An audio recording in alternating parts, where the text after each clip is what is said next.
Final segment of the show for today. We're talking to Dr. LMadu3, and he's talking about an organization called Boko Haram, and he's pointing out the impact that they are having not only in Nigeria, in northern Nigeria, but they're also having an impact over all of West Africa. And Dr. LMadu3, let's pick up where we left off, because I think what we were trying to get to is what impact has this and what implications has this activity for the United States government? Should we be concerned about this one way or the other? Yep, a lot, because the question is, who is sponsoring them? Somebody is paying the bills, definitely, you know.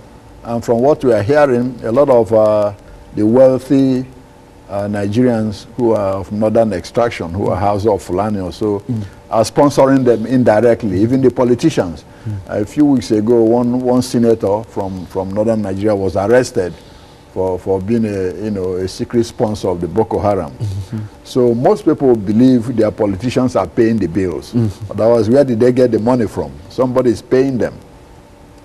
That's where the United States comes into.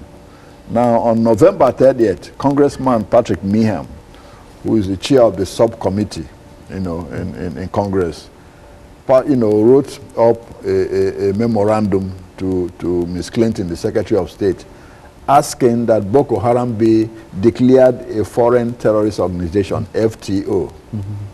Now, there are some criteria for an organization to be declared a foreign terrorist organization. It has to meet three, important criteria. One, is a foreign terrorist organization. Two, it has engaged in terrorism or terrorist activities, okay? And three, that organization is a threat to American nationals or American national security interests. Now, in my opinion, Boko Haram meets those criteria. A, it is a foreign terrorist organization.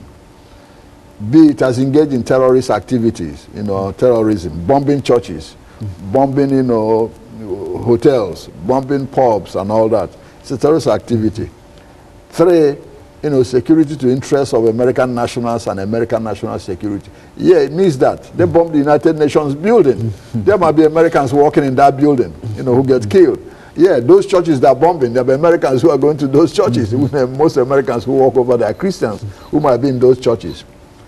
And three, some of the oil installations, that they're trying to bomb now, America gets about 20% of it oil from Nigeria. In fact, George Bush, when he was in charge, before he left office, said, hey, if those Boko Haram threatens the oil installations, that the American government might be forced to move in. In fact, when the Niger Delta militants were threatening those oil, we went in there with some equipments and all, including drones, to help the Nigerian government fight them. So right now, General Carter Ham, who is in charge of AFRICOM, the American military base in Africa, says that Boko Haram should be taken seriously and declared a foreign terrorist organization. So the mechanism to start fighting them like Qaeda will put in the motion.